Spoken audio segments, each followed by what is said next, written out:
Good morning, everyone. Excellencies, distinguished delegates, ladies and gentlemen, I call to order Roundtable 3 entitled Recognizing and Addressing the Rights of Indigenous Persons with Disabilities and Their Role in Advancing Disability Inclusion.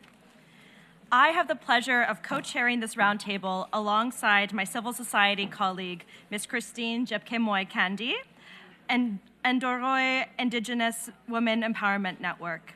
Ms. Kandie is a powerful advocate for Indigenous rights, gender equality, and the inclusion of persons with disabilities. As a human rights defender, she has taken a strong intersectional approach to her work as a transformative leader in advocating for Endorois women's lands rights through her leadership of the Women Empowerment Network. Ms. Kandie is a member of the Kenya Indigenous Women Council, Haki Jamii, and a regular collaborator with the Minority Rights Group International, where her voice on intersectional Indigenous issues is highly valued. Ms. Kandie is currently a key collaborator on the Wellcome Trust research project that investigates the health-related impacts of climate change and Indigenous-led solutions with a focus on women, people with disabilities, and children. To introduce myself, my name is Elizabeth Tudor-Beziés from Canada, and I'm honored to serve as Vice Chair of this year's COSP18. I am short. For those who can't see me, I am short, blonde with hair that was once straight and is now frizzy due to New York's humidity, and wearing the classic New York uniform of all black. Today, together with Ms. Kandie, we will facilitate this roundtable discussion on recognizing and addressing the rights of Indigenous persons with disabilities and their role in advancing disability inclusion. Ladies and gentlemen, I would like to offer a few opening words to set the stage for today's important discussion. This year's overarching theme for the 18th session of the Conference of States Parties is enhancing public awareness of the rights and contributions of persons with disabilities for social development, leading up to the Second World Summit for Social Development. Within this framework, today's roundtable brings a spotlight on the rights of Indigenous persons with disabilities and their critical role in advancing disability inclusion. It is estimated that persons with disabilities make up 16% of the global population, roughly 1.3 billion people.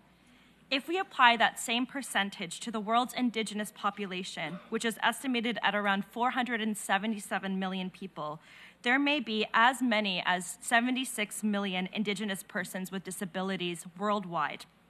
Yet, due to limited data, the actual numbers remain unknown. And this data gap demonstrates one of the many ways Indigenous persons with disabilities remain overlooked and left behind. This oversight has also affected how we address and recognize Indigenous persons with disabilities in the international community. It's not lost on me that after 18 sessions, we're only talking about Indigenous persons with disabilities today. Distinguished colleagues, Indigenous persons with disabilities face persistent and multiple and intersecting barriers: cultural, social, economic, legal, physical, and institutional that restrict their full participation in society. These barriers are evident in all areas of life, from education and healthcare to employment, political participation, and access to justice. In addition to these systemic barriers, many Indigenous persons with disabilities experience compounded discrimination. They often face exclusion, both as Indigenous persons and as persons with disabilities.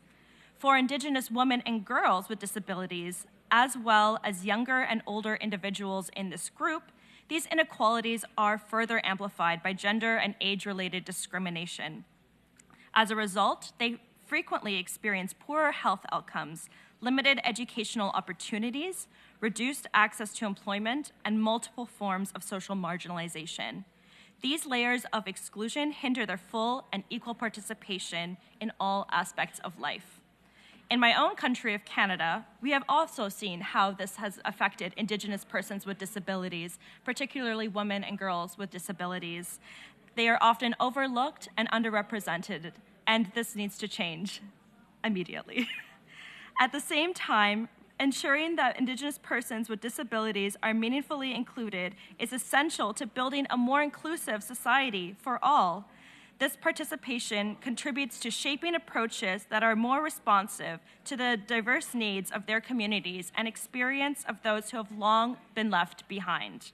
As we move into today's discussion, we will have the opportunity to hear from speakers who bring valuable perspectives and experiences from across regions and sectors. Together, we will explore the most pressing barriers that Indigenous persons with disabilities continue to face and consider the kinds of inclusive policies, community partnerships, and innovations that help them remove those barriers. This roundtable is also a chance to reflect on what has worked, what remains to be done, and how we can better work together to build societies that truly leave no one behind. With this said, it is my great honor to introduce and welcome our distinguished panelists. I will start from left to right. I will start with Ms. Tahlia-Rose Vanissum from the People with Disability Australia. Then we have Ms. Sainimili Tawake, the CEO of the Pacific Disability Forum, and apologies from any mispronunciations I may have. And then we also, of course, have our wonderful co-chair, Ms. Kandie, and then we have Ms.Olga Mont.far from the Network of Indigenous and Afro-descendant women with disabilities of Latin America and the Caribbean, Mexico. Ladies and gentlemen, we will shortly invite each of our panelists to deliver their presentation for about 10 minutes to share their thoughts and insights on this crucial issue. Following the presentations, we will invite delegation and observers to participate in an interactive dialogue through a Q&A session to pose questions to the panel or to make brief comments that are relevant and may contribute to the discussion of this roundtable. Participants who wish to take the floor are invited to press the button on their desk after the chair opens the floor. And then when giving the floor, you please unmute your microphone and identify yourself and your delegation or organization before posing any questions or comments. Please note that all interventions are strictly limited to 2 minutes. I know we have a lot of questions and a lot of things to say, but we do unfortunately have limited time, so 2 minutes is really the cutoff, with no exception, in order to ensure that the discussion is interactive and to allow for wide participation. Ladies and gentlemen, I will now hand over the floor to Ms. Kandie, our Civil Society Co-Chair. Ms. Kandie, over to you. Thank you, Ms. Elizabeth. Dear colleagues, it is my great honor to introduce and invite our first panelist, Ms. Sainimili Tawake, the CEO of Pacific Disability Forum, to the floor. Ms. Tawake, the floor is yours. Madam Co-Chairs, fellow presenters, distinguished delegates, and guests. In the Pacific, even though our islands are scattered across the vast blue Pacific Ocean, what brings us together is our people-to-people connection to our land, which we refer to as our vanua or whenua, and the ocean, our waitui or moana. Bulavinaka, and warm greetings, and warm Pacific greetings to you all.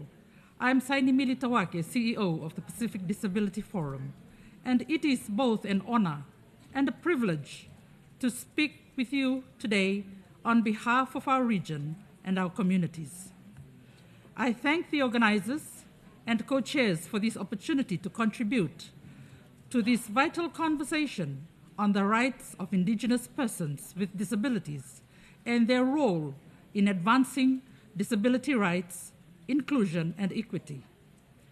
I am indeed very grateful that in this high-level meeting, issues of Indigenous persons with disabilities are being addressed. In the Pacific, Australia and New Zealand are the only 2 countries that have established Indigenous OPD networks. This is yet to be done for the rest.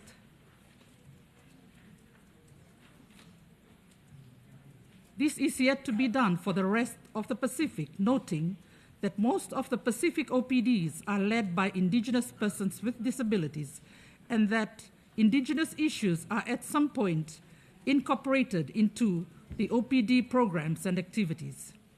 At the same time, There is also an Indigenous Pacific Regional Network, which is also active. Despite our people-to-people connection through our Whenua and Waitui, Indigenous persons with disabilities encounter a distinct set of barriers, including, but not limited to, control of resources, rights to land, mineral fisheries, and other ancestral resources are often contested or inaccessible. Leadership opportunities, even when leadership positions are hereditary, Indigenous persons with disabilities can prevent people from assuming these roles. Environmental displacement, rising sea levels, logging, mining, and large-scale development force communities to relocate, severing ties to cultural sites and traditional livelihood. Environmental displacement, disaster readiness, early warning systems, emergency shelters, transport, and communication are rarely designed with accessibility in mind, leaving Indigenous persons with disabilities out of relief efforts and preparedness efforts as well. Resettlement gaps. Relocation plans seldom account for assistive technology, accessibility, or accessible housing, or community-based support networks. Isolation from cultural life, loss of natural resources, and inaccessible venues can cut people off from community rituals, decision-making, and social support. Poverty-driven exclusion, limited income restricts access to education, healthcare, and employment. Disability-inclusive services and vocational training are scarce in rural and island regions. Stigma and invisibility. Disabilities can be misunderstood or hidden, leading to exclusion from ceremonies and governance. Intersecting violence. Indigenous women and girls with disabilities face elevated risks of gender-based violence and marginalization, even within mainstream women's movement. Policy underrepresentation. Indigenous persons with disabilities seldom have seats in policy making or traditional governance bodies, and disability is still framed as a matter of charity or medicine rather than human rights. At the Pacific Disability Forum, the rights and causes of Indigenous persons with disabilities are not just a priority, they are our purpose. In 2023, we convened our 7th Pacific Regional Conference on Disability, where we held a dedicated session and side event on the rights of Indigenous persons with disabilities. These convenings held a powerful testament to the collective wisdom, lived experiences, and aspirations of Indigenous persons with disabilities who are present, and they were from the Cook Islands, Fiji, Federated States of Micronesia, French Polynesia, Kiribati, Samoa, the Solomon Islands, and Tonga. And I wish to commend this outcome statement in full to you. One of the strongest recommendations from our outcome statement is the recognition of Indigenous normative frameworks.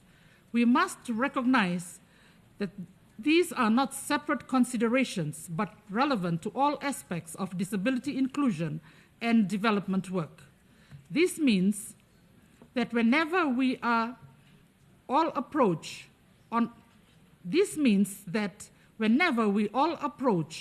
our work together, we must consider these frameworks, our cultural values, our ways of knowing, our systems of interaction.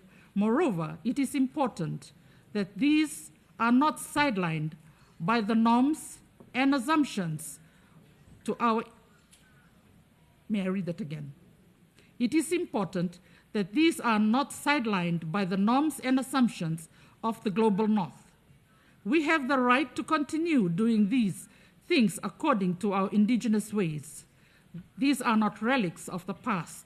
They are living systems that have sustained our people, our communities, our Vanua and Waitui for thousands of years. This is especially seen in areas such as disability inclusive disaster risk reduction. The climate crisis poses existential challenges to our Pacific countries. In responding to these, we must draw upon traditional, sustainable, and cultural relevant approaches to predict hazards, mitigate risks, and prepare for disasters. It is also key that our communal norms and structures are brought in to ensuring that persons with disabilities are not left behind in these efforts.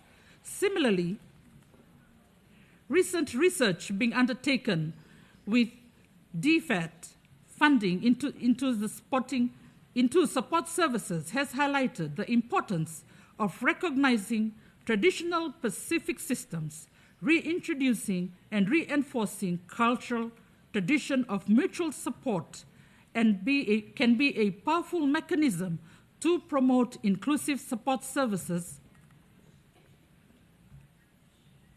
and social integration.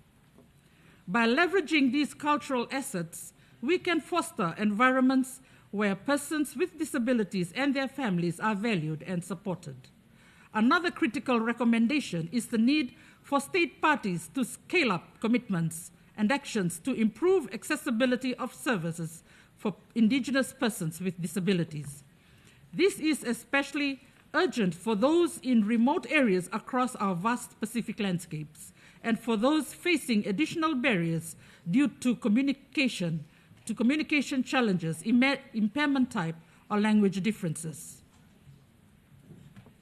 Our outcome statement emphasizes that access to health services support and also support and other support services and disaster risk reduction must be prioritized. We also urge state parties in the Pacific who have not yet ratified the United Nations Declaration on the Rights of Indigenous People to do so as a matter of priority. This is a foundational step in recognizing and protecting the rights of Indigenous persons with disabilities. Finally, as the world changes rapidly, we in the Pacific are witnessing the erosion of our traditional Indigenous knowledge and cultural practices. We cannot afford to lose this, including the unique stories and experiences of Indigenous persons with disabilities. We call upon state parties to support us in preserving our culture and tradition, for example, through audio and visual records.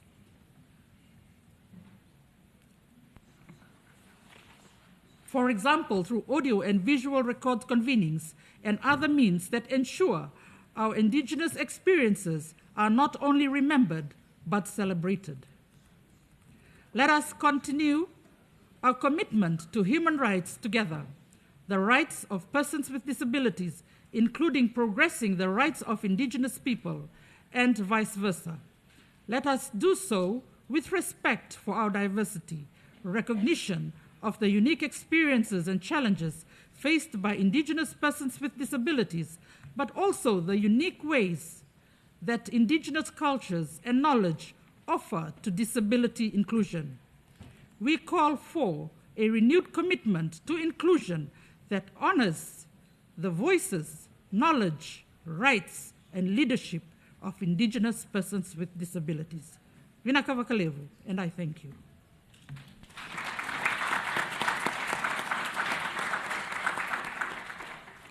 I thank Ms. Tawake for our excellent presentation. And our next speaker will be Ms. Olga Mont.far Contreras from Network of Indigenous and Afro-descendant Women with Disabilities of Latin America and Caribbean, Mexico.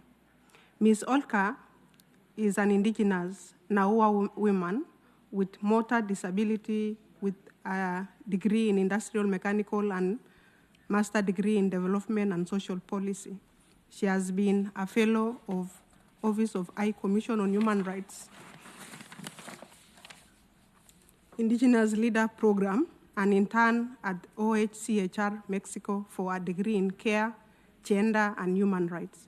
She is currently president of the Network of Indigenous and Afro-descendant Women with Disability of Latin America and Caribbean. She is also a coordinator of the Joint Follow-up Group of OAS ADP.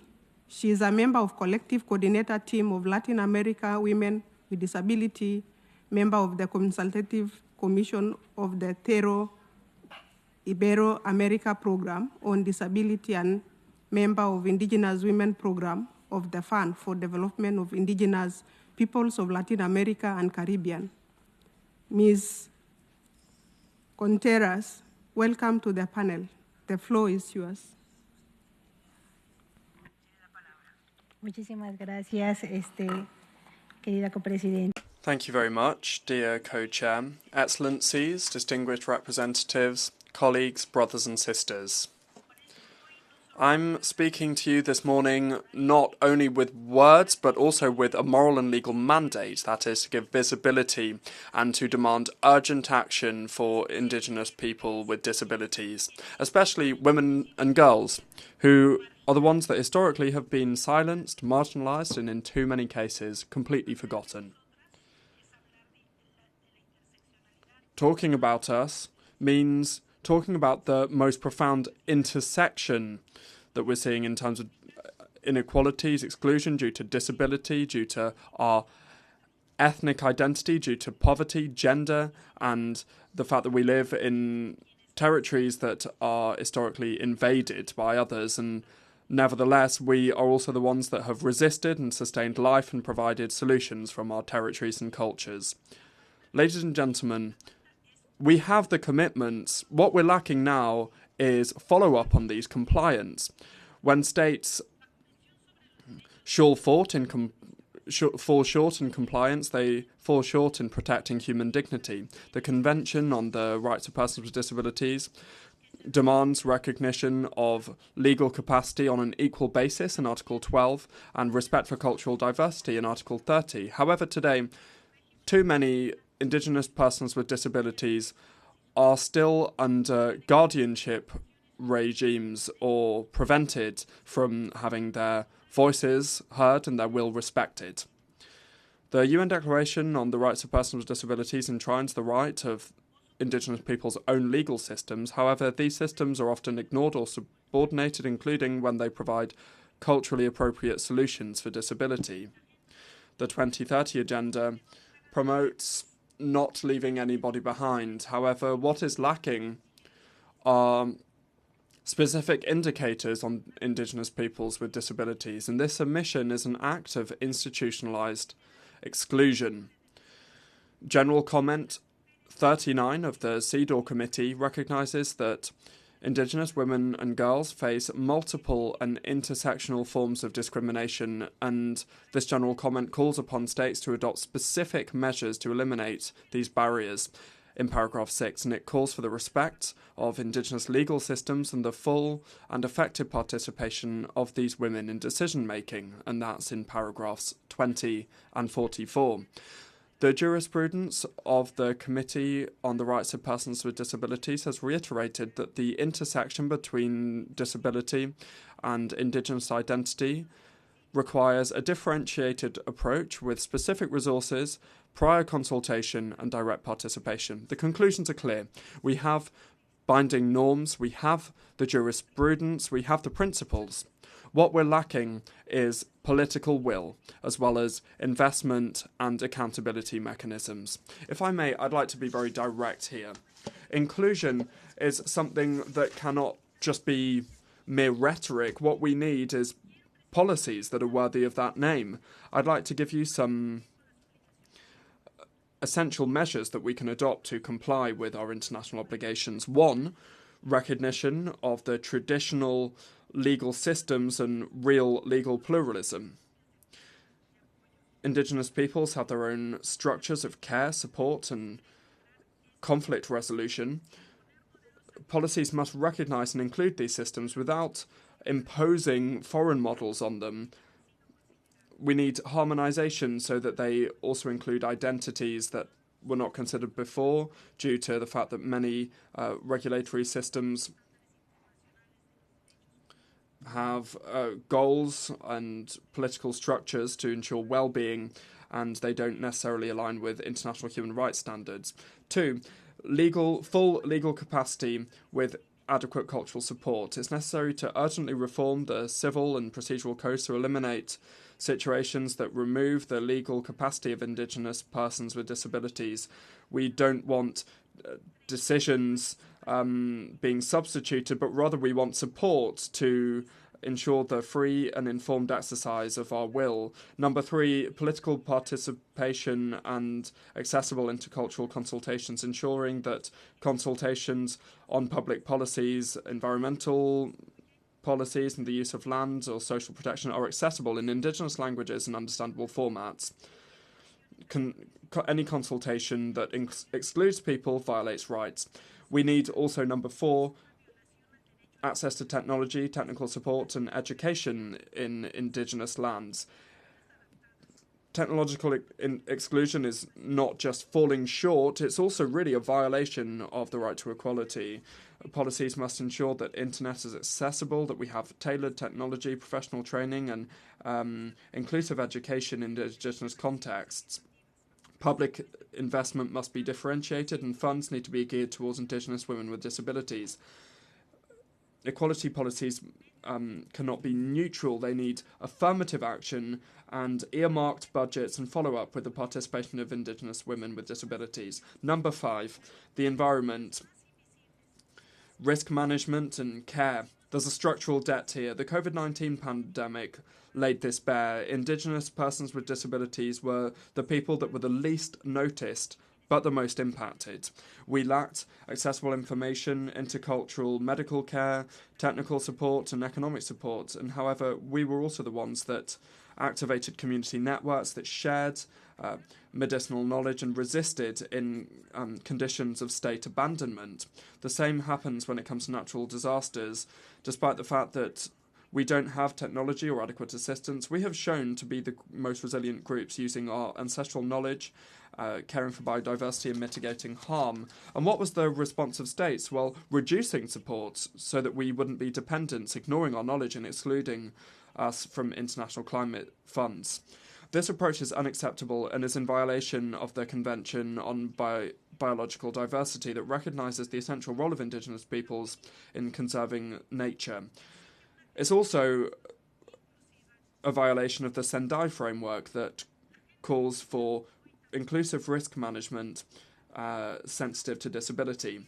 The care agenda today is promoted by multilateral organisation is something that should not be marginalised either when it comes to Indigenous carers or the carers of Indigenous peoples with disabilities. Care must be collective, funded, with access to basic services and social protection services for all, including those that provide care and those that require care.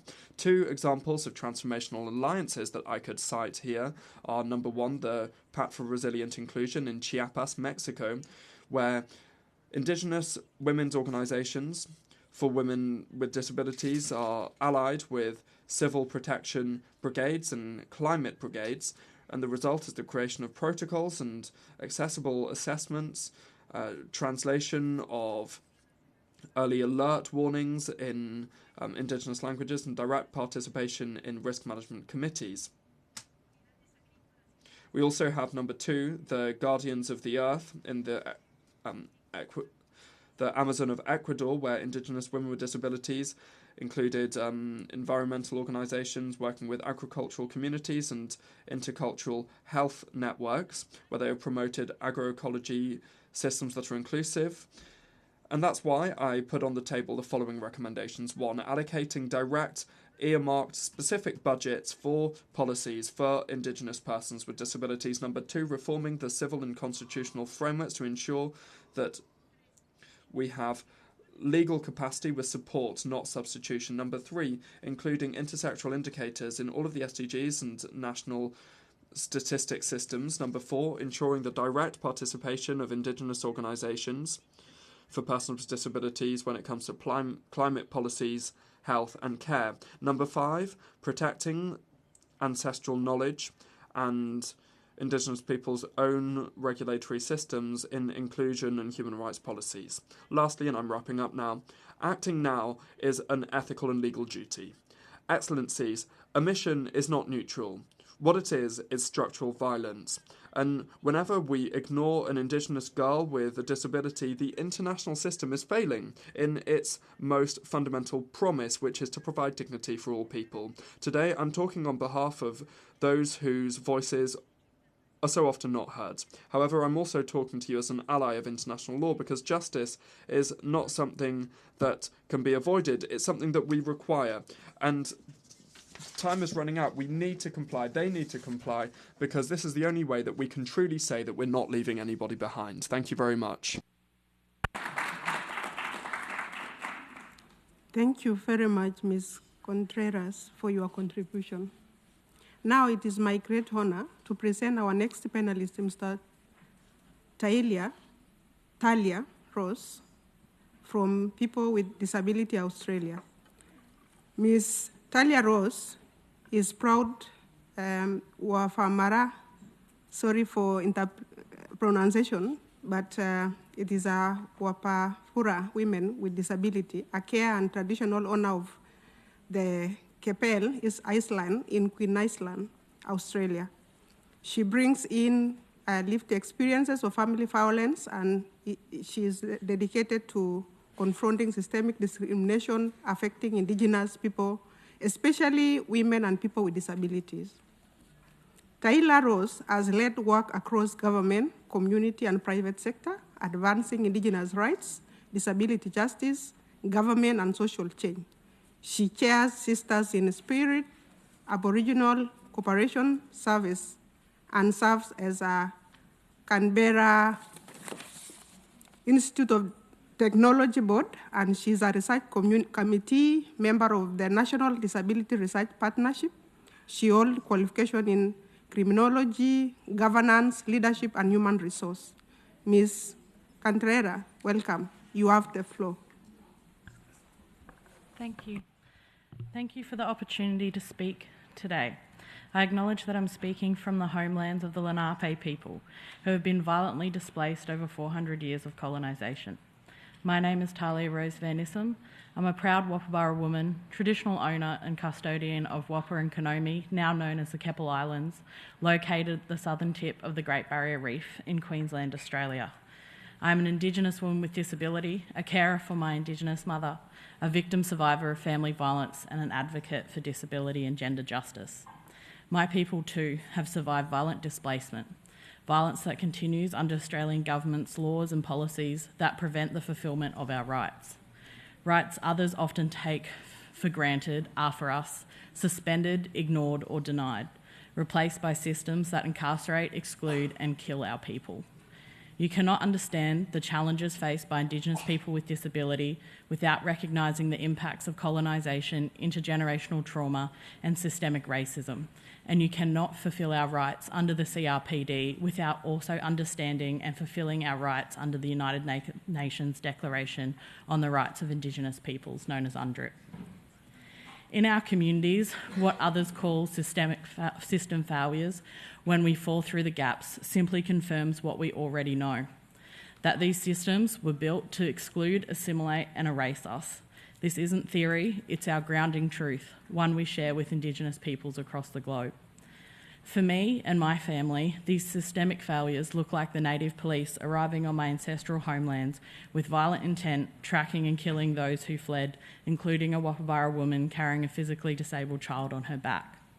It looks like my mother, broken from never receiving the support she needed, making the difficult decision to temporarily place me in my non-Indigenous father's care because no one helped her keep us together. It looks like police who failed to protect me and my mother from family violence, stalking and threats, but were all too willing to act on false charges brought against us by the perpetrators, acting adding harassment and harm instead. It looks like doctors who failed to recognise that I was living with PTSD and instead prescribed me with medications that significantly altered my personality, behaviours and abilities to regulate my own emotions. It looks like my high school labelling me as a problem child and, as my Year 9 report card put it, someone not interested in making any meaningful contributions to society, suspending me for outbursts rather than asking me what was behind them. It looks like one cousin whose life changed when she finally received the support she deserved after years of fighting, only to be taken from us too soon. At 28 years of age, because of the deep and unrelenting gaps in health outcomes and life expectancy our people face. These are not isolated stories. These are the lived realities of Indigenous people with disability in Australia, shaped by generations of violence, neglect and systemic exclusion. But they also reveal something deeper, the significance we place on care, connection, reciprocity and responsibility in our cultures, values older and more enduring than the systems that still harm us. Western models of disability are fundamentally misaligned with Indigenous ways of being, where care for all community members is a cultural obligation, core to our being, not a burden. These obligations are often misunderstood, overlooked, or even vilified by mainstream rights movements. Care is not optional for us. It is how we sustain life, preserve culture, and keep our community strong. It is how we kept our people alive. Indigenous women, especially those with disability, perform the largest amounts of unpaid care in our community, yet our labour is rarely recognised by systems or policy. This care is leadership. It is a form of expertise grounded in lived experience, cultural knowledge and collective responsibility. But because it doesn't match colonial ideas of leadership or productivity, it is undervalued, when it should be held up as what it is, the strongest, most enduring models of disability inclusion that exist. Our people, Indigenous people with disability, experience greater inclusion within our communities than any other disabled population in Australia, because our communities provide what systems cannot: care, connection, and a sense of belonging grounded in kinship. But cultural strength alone cannot protect us from colonisation, racism, and institutional violence. These forces create compounding barriers, making Indigenous people with disability the most marginalised population groups in Australia across every other socio-economic measure. In Australia, official data shows that at least 1 in 4 Indigenous people live with disability, though we suspect the true figure is far higher. Of those, most live with multiple disabilities. Nearly 70% face education or employment restrictions. That's 1 in 5 of the entire Indigenous population. 2/3 require daily support, half rely on informal care, and 1 in 5 are carers themselves, usually our women. Yet our Indigenous women remain the fastest growing prison population in the world. Our people are overrepresented in child protection and justice systems, where we experience racist and ableist violence, including disproportionate rates of restrictive practices, with emerging concerns about increasing use of forced sterilisation on our young women in these settings. We are also less likely to access formal supports, even when our needs are critical, due to the apprehended discrimination and systemic under-resourcing of culturally responsive services. This means that too often the so-called justice system becomes the only response, even more so for our Indigenous youth and people with psychosocial or intellectual disabilities, who are more heavily policed, charged more often, sentenced for longer and supported less, making up at least 40% of Indigenous deaths in custody in Australia since 1991, the latest occurring only last week. These are not just numbers. These reflect a deep and ongoing systemic crisis, one that demands urgent action. While there have been policy efforts in recent years to reform these, While there have been policy efforts in recent years to reform these systems, the needs of Indigenous peoples with disability remain sidelined. not only by government, but by mainstream disability and Indigenous movements alike. Neither of Australia's national frameworks, Australia's disability strategy, nor the National Agreement on Closing the Gap, includes dedicated measures for Indigenous people with disability, and where funding does exist, it is disproportionately invested in organisations with no cultural authority, community governance or accountability, no mechanisms to ensure that they are answerable to the people they claim to serve. Still, our people fight on. There are pockets of success, like in Brisbane's Murray Court, an alternative justice program, where local Indigenous advocacy enabled access to diagnosis and disability supports for criminalised community members, which reduced recidivism rates by 100%. But even there, our people must first plead guilty just to access care. Across the country, we have strong Indigenous leaders with disability ready to lead change, grounded in culture, lived experience and community authority.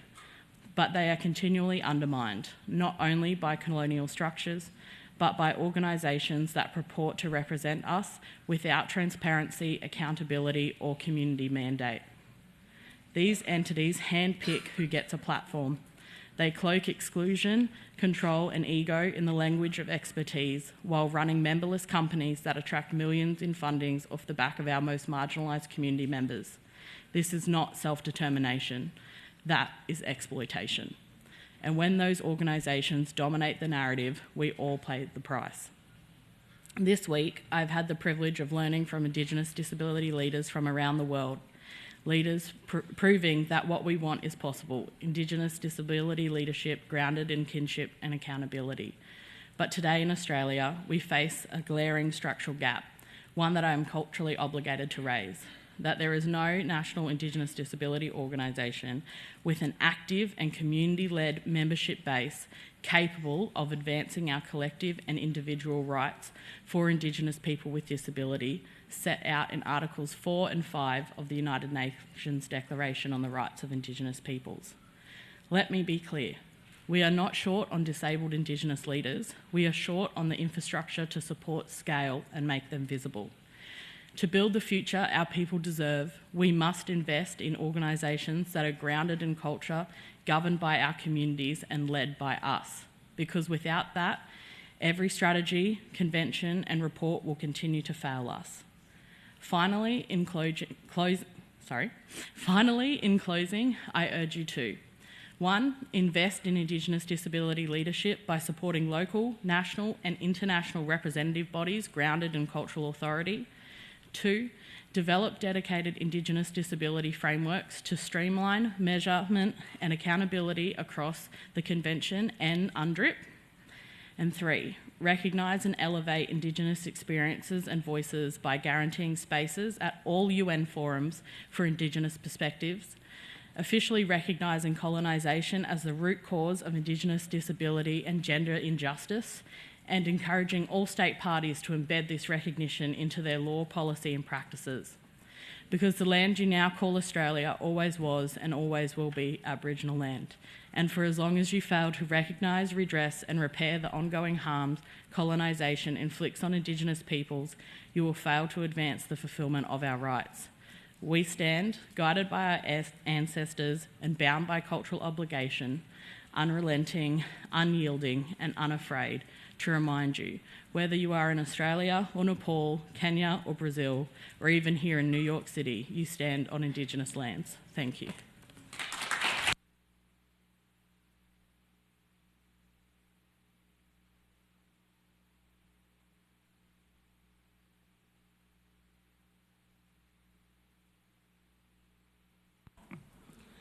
Thank you very much, Ms. Vanissum, for your insight. Distinguished delegates, ladies and gentlemen, we are now at the end of the presentation. Thank you very much to all the panelists for your excellent presentation, insightful contribution to this roundtable. We are now have a rich perspective for our continued discussion on this important topic. Dear delegates, I will now hand over the co-chairmanship back to Ms. Elizabeth, Vice President of the conference, who will continue to moderate the interactive session. Over to you. Thank you so much, Ms. Kandie, for your great co-chairship of this roundtable. And I would like to echo just my big thanks to all of the participants at this panel. I believe your voices and your perspectives and your testimonies have been so powerful, and really want to thank you for being part of this, and hope to continue to hear your perspectives and your voices throughout the COSP, because it is very, very much needed. So thank you.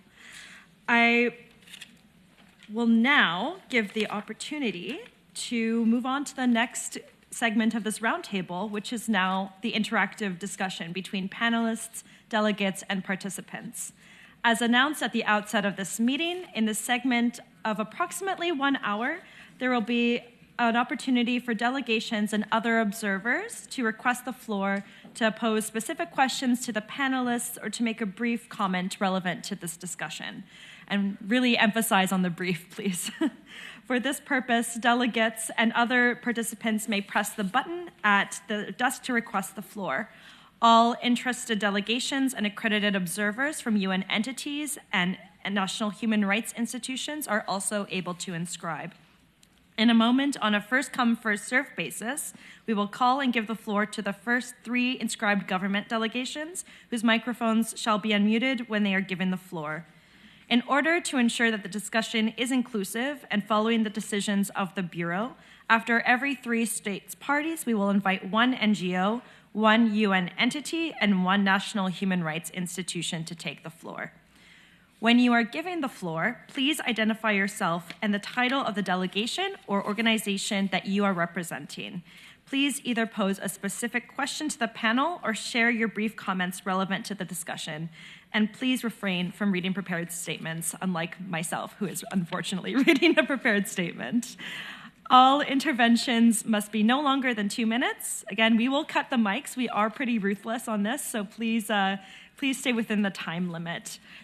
The floor is now open for inscriptions.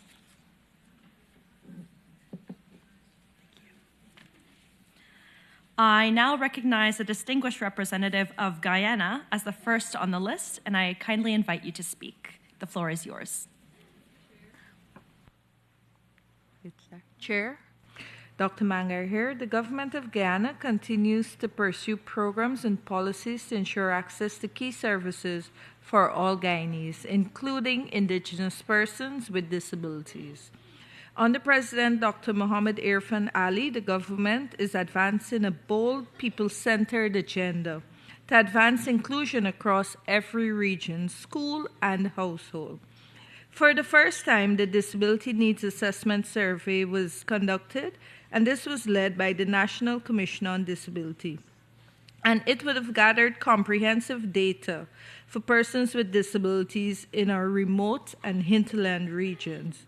Their voices are shaping national policy, guiding placement of rehab staff, assistive devices, and outreach services. Special education officers are being trained to be deployed regionally. New schools are being built in remote areas, and children are receiving assistive devices in their own communities. How is this possible? Through climate action. Through our low-carbon development strategy, 15% of Guyana's carbon credit revenues are being reinvested in Indigenous communities, bringing electricity, powering health posts, and providing rehab equipment and technology in classrooms. Chair, Gia, a young girl from a remote region once isolated by hearing loss, now thrives in school thanks to the government's free hearing aid program. She's able to attend school and hear her peers and teachers, a life-changing event. Question: how can the international frameworks be more effectively operationalized at the Indigenous community level so as to enable Indigenous persons? I thank the distinguished representative of Guyana for her speech, and I now give the floor to Mexico, followed by Peru. Mexico, the floor is yours. Thank you, Madam President. Muchas gracias. Thank you. Mexico welcomes the fact that this conference for the first time is dedicating a space to shed light on the rights of Indigenous persons with disabilities. Their leadership and experience are fundamental to transform our institutions from a perspective of justice, inclusion and diversity.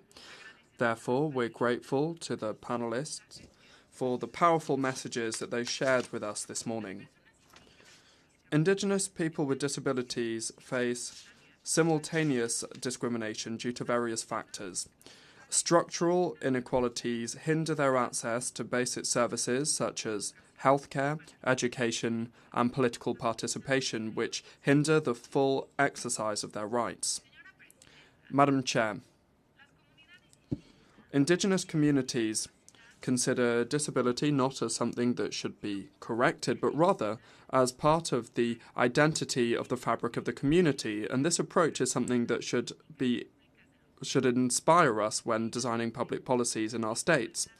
In Mexico, we have the National Development Plan that strengthens priority care for Indigenous persons with disability through the national public healthcare system. Another challenge is the lack of information in Indigenous languages and in sign language. This exclusion hinders the active participation of these people in designing policies, and that's why Mexico publishes a digital journal that rescued and designs Maya and Yucatecan sign language, respecting linguistic diversity. I'd like to ask the panelists how we can learn from community practices of Indigenous peoples where inclusion is not a goal but rather a daily way of life. Thank you very much. I thank the distinguished representative from Mexico, and I now give the floor to the distinguished representative of Peru, followed by Costa Rica. Peru, the chair is yours. Gracias, señora presidenta. Thank you, Madam Chair. I'm Sandra Piro, President of CONADI in Peru. The Peruvian state in 2023 received 72 recommendations from the Committee on the Rights of Persons with Disabilities. One of them was geared towards overcoming the lack of information as to the situation of Indigenous persons with disabilities. To date, in Peru, we have information on 55 Indigenous peoples or Aboriginal peoples, recognizing their culture, their identity, their history, and their organization, some of them in isolation and initial contact. Therefore, the first step is identifying and characterizing persons with disabilities that belong to Indigenous or Aboriginal peoples. So that means getting to know where they are, who they are, how many of them are there, and the issues that affect their lives. This would enable us to understand poverty, not only monetary poverty, but also multidimensional poverty that some of them face. It's also necessary to underscore that national censuses on the population are fundamental, but we also require specialised national surveys to be carried out, especially in a relevant way with an intersectional approach, so that the state can bring basic services, public services, social programmes and other interventions to those populations. Thank you very much. I thank the distinguished delegate from Peru. I will now give the floor to the distinguished delegate from Costa Rica, followed by the representative from Women Enabled International. Costa Rica, the floor is yours. Muchas gracias, señora. Thank you very much, Madam Vice President. We can't talk about equality if we forget Indigenous people with disabilities, because these are the people that face the double struggle for the recognition of their rights. According to data from the UN Permanent Forum on Indigenous Issues, Indigenous people with disabilities are up to 3 times more likely to be excluded from essential services such as health, education and employment compared to non-Indigenous people with disabilities. This exclusion is even more significant in rural contexts and with linguistic and cultural barriers. Their reality is marked by multiple and intersectional forms of discrimination that require a specific, culturally relevant response based on human rights. No inclusive development strategy will be complete if it does not recognise and respond to these historic inequalities.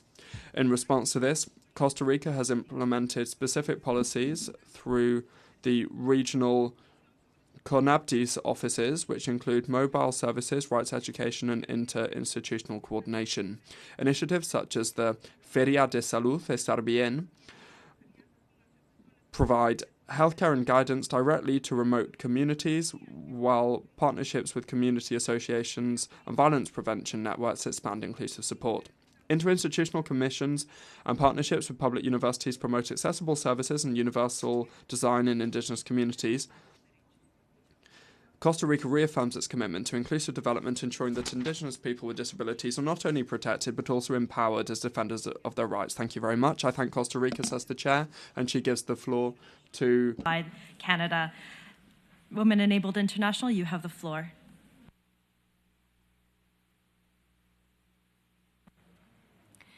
Thank you very much. I'm speaking here today on behalf of the Indigenous Person with Disability Global Network, Asia Pacific Indigenous Women and Girls with Disabilities Network, and National Indigenous Disabled Women Association of Nepal, who unfortunately could not be here in person this week. Our lives are shaped by the profound interconnection between our identities as Indigenous peoples, as persons with disabilities, and as women with disabilities. Today, we are too often invisible in systems, structures, and normative frameworks like the UN CRPD that claim to serve our rights. When disaster comes, it is we who are most at risk and least protected.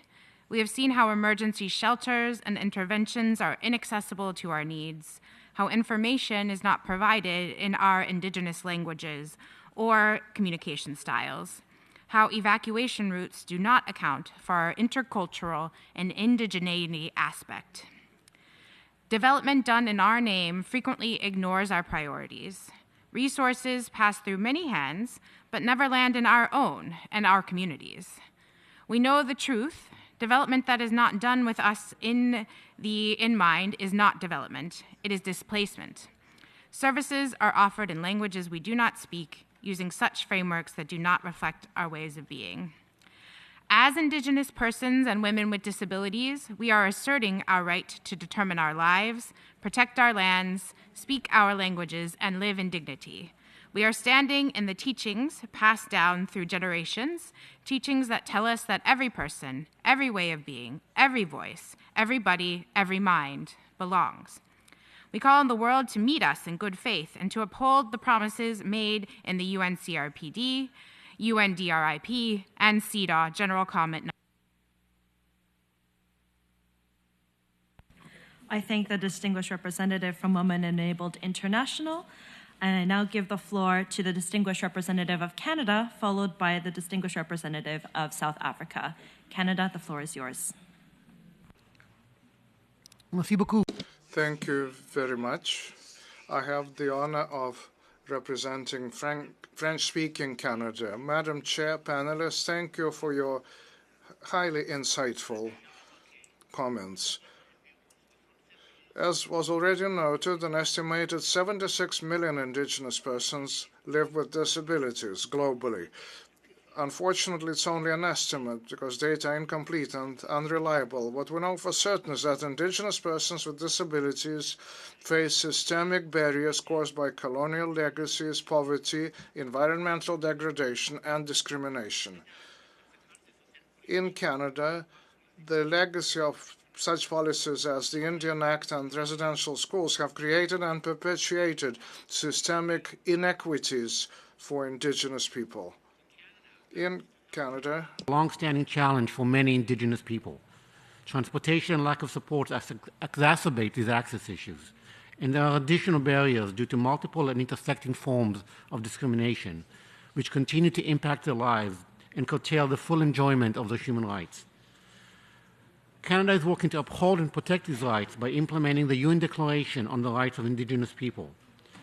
And when the UN Declaration Act was passed in 2021, it required the preparation of an action plan in full consultation and cooperation with Indigenous people in Canada. 2 years later, we released that plan, which contained 181 measures which were co-developed with Indigenous partners across distinctions, regions, diversity groups, and sectors. But more remains to be done. We can and must do better to protect and promote these rights. And so my question to your panelists is, how can we ensure that there are culturally appropriate supports which are available to Indigenous persons with disability? Thank you. I thank the distinguished representative from Canada, and I now give the floor to the distinguished representative from South Africa, followed by the European Union. South Africa, the floor is yours. Thank you so much, Chairperson. Distinguished delegate, South Africa realized and acknowledged the fact that Indigenous persons with disability face intersecting discrimination and inequality. In order to improve their lives and elimination of barriers to prevent them from living a better life, this better life must be addressed. These barriers include poverty, social protection and support, health and rehabilitation services, education, employment, violence against Indigenous persons with disability, access to justice, cultural safety, political participation, access to information, situation of risk, climate change and climate action, and also including capturing of data of Indigenous persons with disability. Policy interventions by state parties to the Convention must include social protection, human and community development, rural development, land distribution and allocation, poverty reduction, disaster management and risk reduction, land reform, food security, and bridging urban and rural divide as poverty gaps. South Africa formed partnership with organizations of persons with disability through structures and institutions arrangement to address exclusion of persons with disability, especially in rural areas. These organizations include, amongst others, South African Disability Alliance, Disabled People South Africa, as well as Presidential Working Group on Disability, which advises the President on matters relating to persons with disability.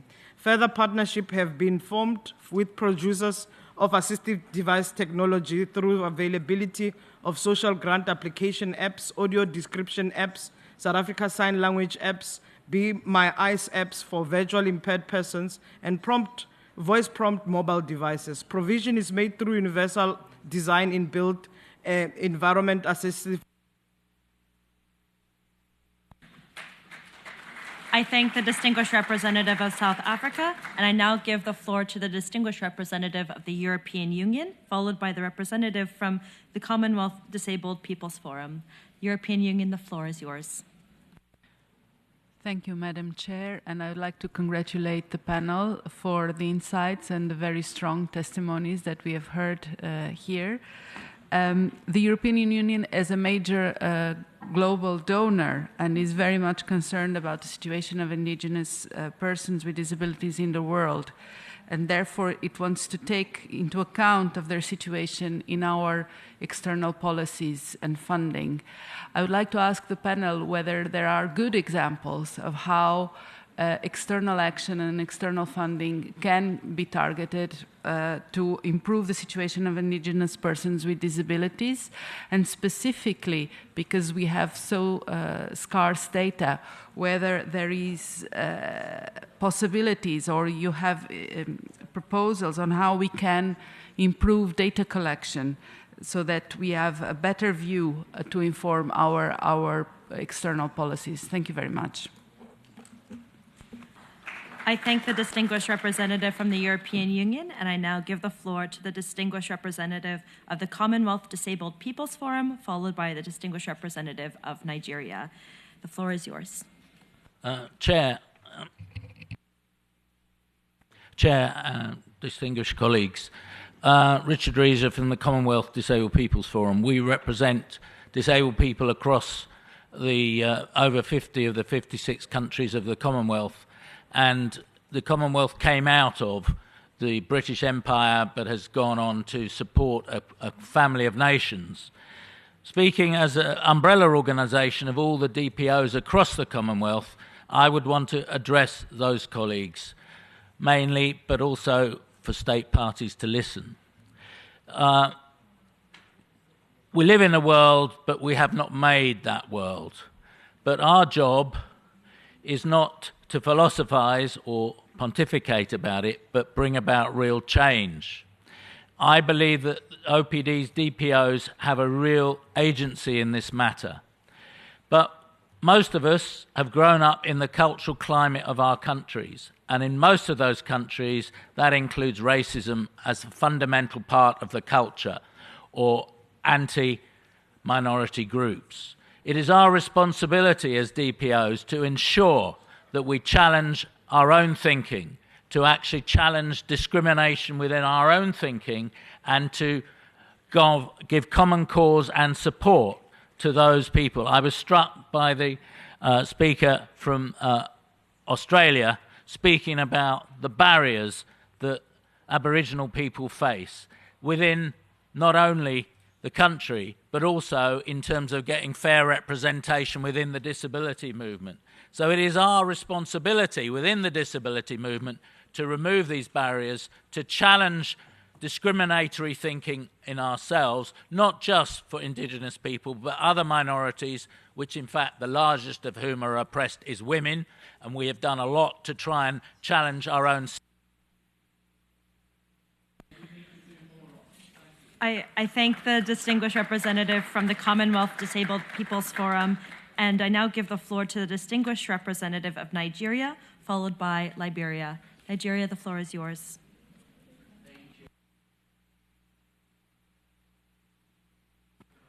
Thank you, everyone, and thank you, Chair. My name is Chuks Ezewuzie, the chairman of a Disability Rights Commission of Anambra State of Nigeria, and also speaking on behalf of Equal Rights for Persons with Disabilities International. I was driven to tears by the stories from Australia. And my question is, what can I, as a person or an organization, the government, do to ameliorate the situation in Australia?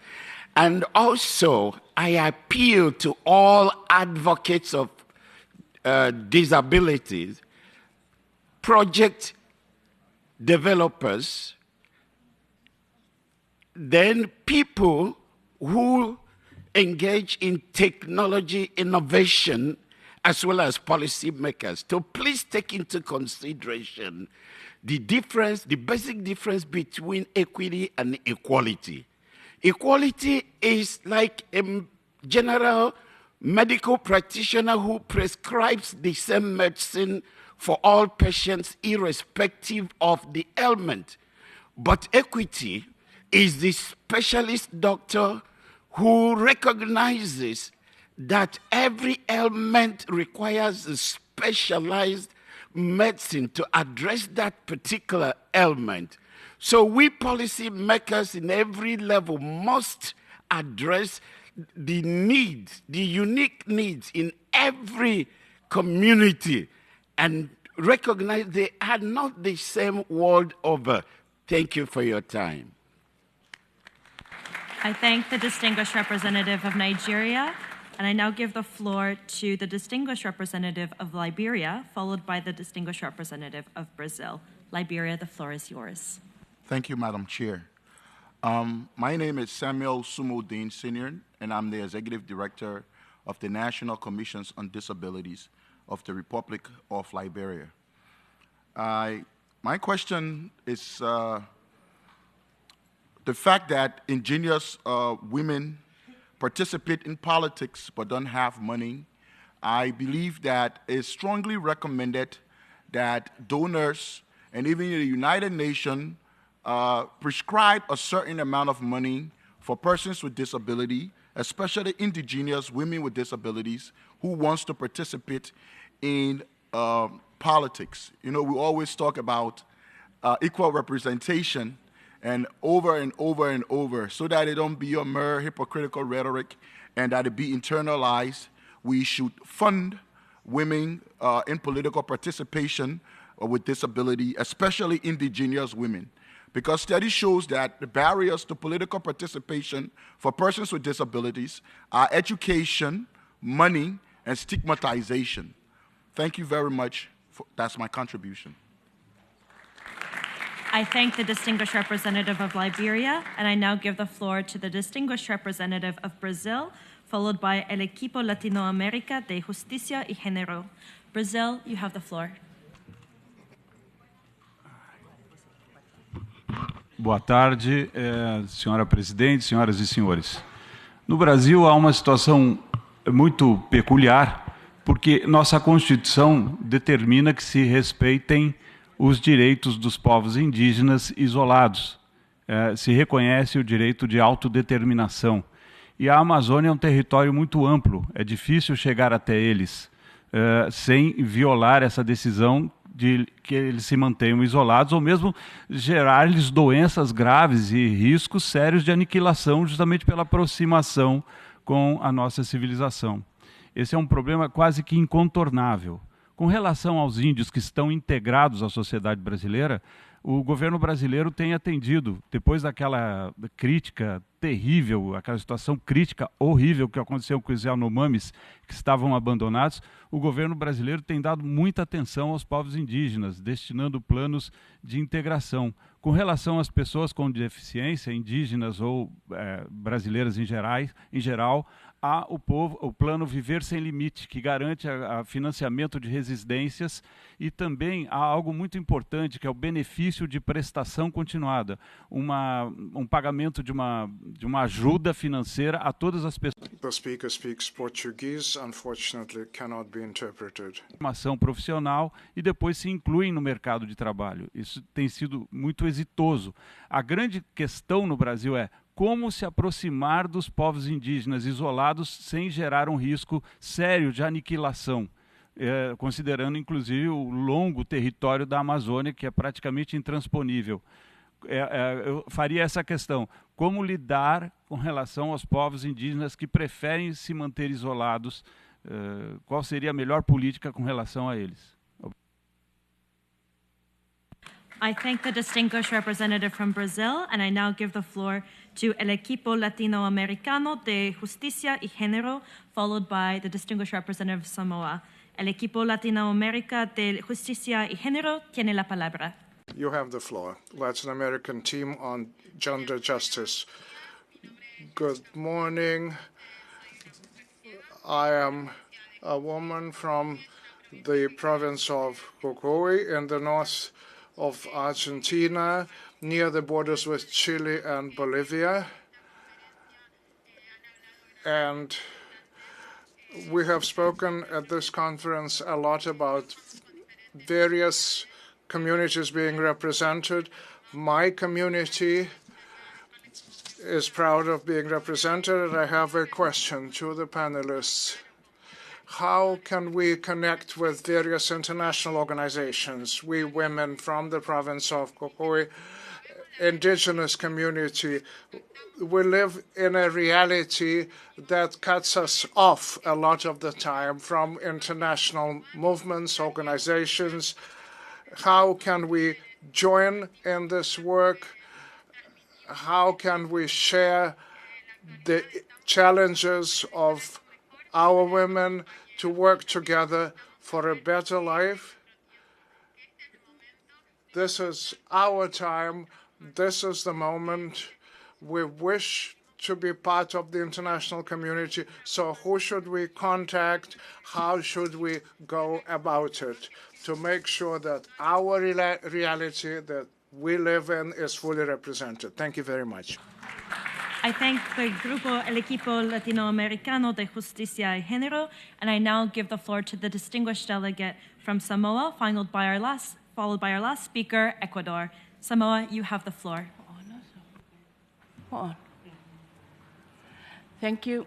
Fatino Tumapu, representing the National Advocacy Organization of Persons with Disabilities in Samoa and the Pacific Disability Forum. I cannot agree more with the statements presented by our representatives. As a Pacific representative, I must acknowledge that one of the strengths of Pacific Indigenous, which is proven to be a successful system of healing, is Talanoa. Such system or such practice, which is proven to be both a strength and a system of resilience, should be acknowledged and embedded in programs, not ignored. On that note, I have two questions for the panelists. One, how can we ensure that systems like Talanoa or storytelling are both acknowledged and embedded into all systems and practices? My second question is, how would you envision a world that is inclusive, resilient, and respectful for persons with disabilities, for our indigenous persons with disabilities? I thank you. I thank the representative from Samoa, and I now give the final word to our distinguished representative from Ecuador before we go to the responses from our panelists. Ecuador tiene la palabra. Ecuador, you have the floor. Good afternoon. This is a moment for deep reflection in terms of how do we live up to the Convention on the Rights of Persons with Disabilities. In Ecuador, people with disabilities, in particular indigenous persons with disabilities, have historically been excluded from many aspects of the life of society. Ecuador is working to redress that historic injustice, to prevent racism and discrimination, to eliminate all injustice, and make inclusion the guiding principle of our government and our society. We pursue that through an inclusive education policy, capacity building in the cultural context, moving ahead with both secondary and higher education measures to include persons with disabilities, and particularly indigenous persons with disabilities. This is an important and major part of our policy, to raise awareness also in the population and involve persons with disabilities in political life, the life of society in all its aspects. Thank you very much. I thank the distinguished representative of Ecuador and want to thank you all for your interesting comments and questions. I now will turn over to the panelists to provide their responses and share their thoughts on the questions and comments raised. I will note that we are running out of time, unfortunately, so we do have to have each comment just for 3 minutes, please, so we can wrap up on time for our poor interpreters and services here. I will now give the floor to Ms. Tawaki to share her views. You have the floor. Thank you very much for the questions, and your questions are very powerful indeed. However, I'll try my best to summarize the answers to all the questions, and I hope that I will answer within the next 3 minutes all your questions. I guess in order to operationalize any international framework on indigenous people, it is best that this is embedded in laws, policies, procedures in various countries, and also the need for resourcing. Resourcing is very important, not only with financial resourcing, but technical support and capacity to enable the effectiveness of service delivery or support to persons with to indigenous persons with disabilities. On the area of the good practice shared. For good practice, I'll give an example of one of the Pacific Island countries that did relocation due to the impact of climate change. So a community was relocated to another ground or another land, and all in the Pacific, as I've mentioned, our Vano is very important. The land is very important, but nevertheless, the exchange, even though there was some extreme, issues that need to be dealt with, persons with disabilities were part of this relocation process, and ramps were built. The persons with disabilities who happen to have physical disability, so ramps were built in their, at their homes to allow access. However, at the same time, the need for the materials of building the ramps were not very resilient. So I guess with regards to relocation, where funding could go to is looking at how relocations can include. This is the area of inclusivity, and I hope I'll be answering the issue on inclusivity. Inclusivity is good. It is only bringing us through the door to the table. Around the table we are sitting, but how we are included, how our voices are heard, that is another issue. So in comes inclusivity, there needs to be equity. So in the case of building ramps or providing for accessible infrastructure, then those infrastructure need to be resilient infrastructure so that they can endure the various weather pattern that comes through to the Pacific. The other issue on connecting to international networks, it's best that examples from the Pacific, we first connect as indigenous people, indigenous women with disabilities. We connect to other indigenous mainstream women's movement or feminist movement or indigenous women, and we advocate for our issues, and they support us in amplifying our issues at regional or international convenings, and particularly in places that or in convenings that we are unable to attend. Connection and partnership is very, very important.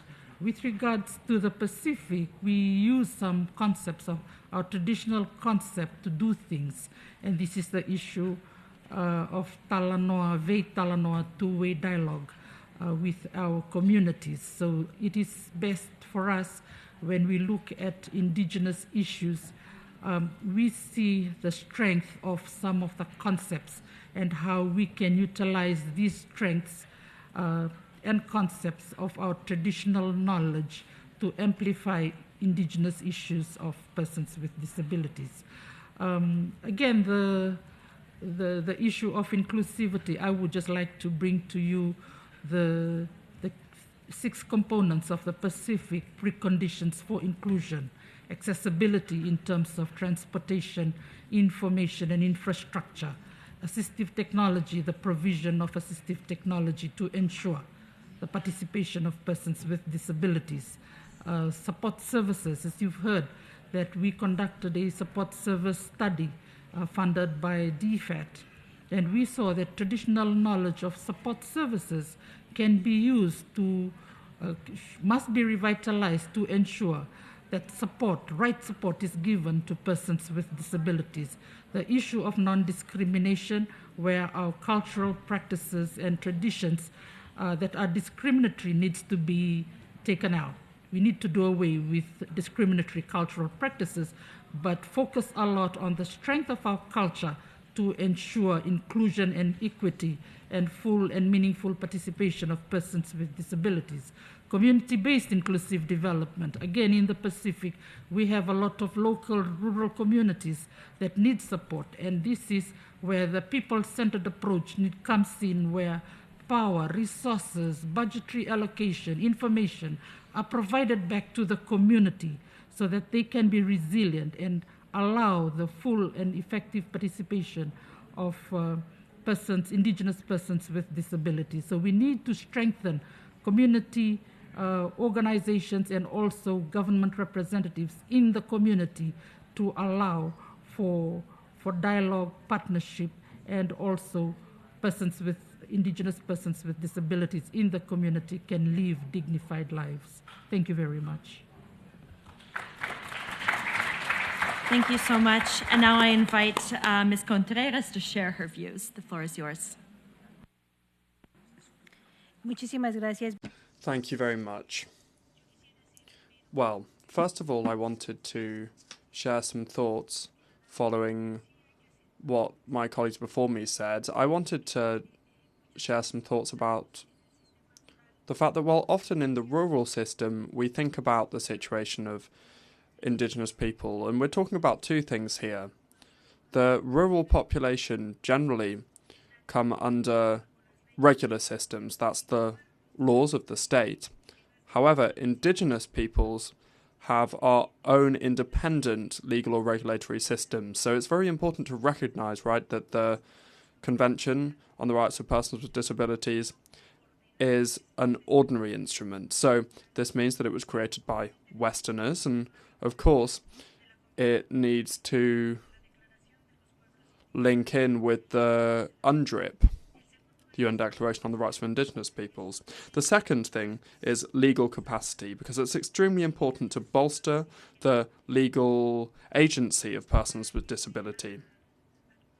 I'm also going to touch on a few other issues, like the recognition of intersectionality, because often we're seen as fragmented people. So that means that if, as an Indigenous woman with a disability, if I want to go to the Women's Institute, they send me to the Institute for Indigenous Peoples. And then when we go there, we get sent to the institute that deals with persons with disability. But they need to recognise that we are living people and we have our own identities and our own bodies. And of course, I'm very much advocating for active and full participation, because when our voices are not present, we can never make progress. So what we need is to strengthen leadership, and just like has been said, we do have leaders, but we need to be further strengthened so that we can be there in decision-making spaces. Also support with cultural relevance and linguistic support. Those are things that have already been mentioned. Training and awareness raising for government officials, because often they don't understand. In Mexico, there was an affirmative action. I participated in that, creating affirmative action for persons with disabilities. However, when we had Indigenous persons with disabilities included in this, they were put down as Indigenous people or persons without disability. So they didn't really understand that we were participating in this without necessarily the adjustments and accommodations required for persons with disabilities. It's also very important on knowledge to continue to strengthen and respect all of the ancestral knowledge that we have.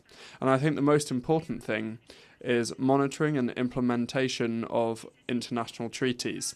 So this means we need to motivate our Indigenous peoples, if they're written down, of course, if their customs are written down, that they are included in laws in line with international standards. Because, of course, these were designed to create political structures and keep them alive. However, back in the day, human rights didn't necessarily exist. And we're still seeing a lot of human rights violations against Indigenous people with disabilities. So, thank you very much. Gracias. I now invite Ms. Vanissum to take the floor. The floor is yours. Thank you. Some of the themes raised today that resonate deeply with me are poverty, service provision and data collection. In Australia, as many parts of the world, social service systems assume a certain level of privilege just to access them. You need to know that they exist. You need to know where they are. It assumes that you have the transport to get there. It assumes that you want to use it, that you know what you need, and it assumes that you meet entry criteria like already having diagnosis or formal identification or supports. We're often told that in Australia we're very lucky, and in some instances we are, to have the National Disability Insurance Scheme, known as the NDIS. But like all social provisions in Australia, it too was built on unequal footings, and it fails to address the impacts of colonisation and instead continues to embed inequality for our Indigenous people with disability. As a result, people in our communities who need support the most are often excluded. Even when someone does get access to the NDIS, they often can't use their plans because there are no services in the community, or because the scheme won't let them spend funds on things that would actually make a difference in their lives, like relieving hardship, paying for rent, food, power, those types of things. Only 10 months ago, our federal government passed legislation that further entrenched systemic discrimination, banning people with criminal records from managing their own or others' NDIS supports. As the most criminalised population in the world, Indigenous people and people with disability, you can imagine that this had disproportionate impacts on our Indigenous communities. limiting not only our ability to want to even access the scheme in the first place, but to fulfil our cultural care obligations, including caring for mob with disability. Now, when it comes to data, it's best not to get me started because I'm passionate about Indigenous disability data sovereignty. And I'd be happy to speak offline with the European Union about some of the exciting projects happening in Australia, like the Maikawai study at the Australian National University, which is completely Indigenous-led and has just created a disability module that's has just gone out or will go out in the next wave. And there's also some exciting stuff happening that's government and sector-led through the National Disability Data Asset and the National Disability Research Partnership Program. I've said too many acronyms now that I'm a committee member of, so I should probably know, who hosted a side event earlier this week. So happy to talk about that offline. But our biggest concern isn't just about the data being collected, it's how it's used. So historically, data has been used to control Indigenous populations, and that's why we need investment in Indigenous data capacity and infrastructure in our communities so that we can be the custodians of our own stories. And because we're oral people, we need to challenge the dominance of quantitative data. We also need to elevate qualitative data and so-called grey literature, the stories, community consultations and lived experience reports that better reflect our realities and should be informing policy and the UN comments alike. To Nigeria's distinguished representative, thank you for your acknowledgement and solidarity. Our communities domestically and on international platforms earlier this year, like CSW, have called for truth. We need recognition of the very real ongoing impacts of colonisation, not to assign blame, but to create the shared truth necessary for progress. Your support and that of other state parties in this call would go a long way. And as Malcolm X once said, if you stick a knife in my back 9 inches, pull it out 6 inches, there's no progress. But if you pull it all the way out, that's not progress. The progress is healing the wound that made the blow, and they won't even admit the knife is there. Truth-telling matters, and unless colonisation is named as the single greatest driver of disability and gender injustice in our communities, we will continue to put band-aids on bullet holes. Thank you. Thank you so much, Ms. Vanissum. And I now give the floor over to my co-chair, Ms. Kandie, to wrap up the statements. The floor is yours. So thank you so much, and I wish to appreciate for your comments, especially the state parties, non-governmental organization, national human rights institution who are able to provide their perspective. And as we close today, important dialogue on realizing and addressing the rights of Indigenous people with disability, I wish to express my deep gratitude for all of you for your engagement and commitment. It has reminded us that inclusion is a principle, and it is important for Indigenous people with disability to have a vital role in shaping an inclusive communities. And therefore, it must be at the center of policy, advocacy, and leadership. Let us live here inspired to take action. Let's challenge barriers and ensure that no one is left behind. Thank you for the opportunity to serve as a co-chair. Thank you so much, Ms. Kandie, and it's an honor to be a co-chair with you. I will quickly, since I know we're running out of time, I will quickly try to summarize everything that's been said. It's kind of hard, so I'd ask just for 5 more minutes of your attention before we wrap up. We had a lot to discuss, and it's clear from this discussion that this topic of Indigenous persons with disabilities is far from over from being discussed. We definitely need to continue the conversations, not just at the UN, but around the world and through different forums, including local and regional, and of course the international levels and national levels. So based on what's been said, we see a lot of neglect, exclusion, and barriers that Indigenous persons with disabilities still face in education, healthcare, and the labor market and other social services, as well as the justice system due to the intersectional discrimination that they experience, both as persons with disabilities and as Indigenous peoples. The exclusion of women and girls with disabilities is even higher, and they experience elevated risks of gender-based violence. The climate crisis, rising sea levels, and environmental degradation are also additional challenges, and persons with disabilities, Indigenous persons with disabilities, are often left out of the relief efforts when a disaster or humanitarian crisis hits.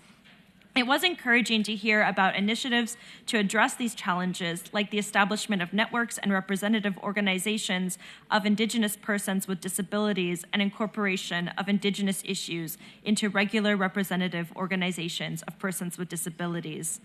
We also heard how climate policy revenues are being reinvested to support Indigenous persons with disabilities, and how national efforts to disseminate information in Indigenous sign languages and to create mobile services to reach remote communities are advancing inclusion of Indigenous persons with disabilities. But all interventions in this roundtable recognize that much more needs to be done. Panelists and participants stress the need to consider Indigenous normative frameworks when addressing disability issues and to establish Indigenous disability frameworks at the national level. Access to basic services needs to be ensured, and these services need to be made accessible and culturally appropriate. Full legal capacity with adequate cultural support also needs to be recognized. All consultations with Indigenous peoples need to be made inclusive and accessible for Indigenous persons with disabilities. Various interventions also call for more and better data to guide inclusive policies for Indigenous persons with disabilities. At the international level, the need to create spaces at UN forums for Indigenous persons with disabilities was highlighted. And thank you once again to all panelists and participants for a productive discussion sharing concrete solutions to recognize and address the rights of Indigenous persons with disabilities and their role in advancing disability inclusion. On behalf of Ms. Kandie, my fellow co-chair, I'd like to thank you all and the distinguished panelists for this roundtable and all of you for your wonderful discussions on our roundtable. I would also like to acknowledge with sincere thanks and the support and services provided by the Secretariat, notably UNDESA and all the interpreters, CART service providers, and sign language interpreters, among many others, who have worked tirelessly to deliver this successful meeting. Thank you all for your work and contributions. They are not unnoticed. I would also like to remind you all to consider sending your statements to estatements@un.org for posting in the UN Journal no later than 2 hours after delivery if you wish to do so. And with this, Roundtable 3 is now formally concluded, and I declare the meeting closed. I wish you a good afternoon and a good lunch. Thank you.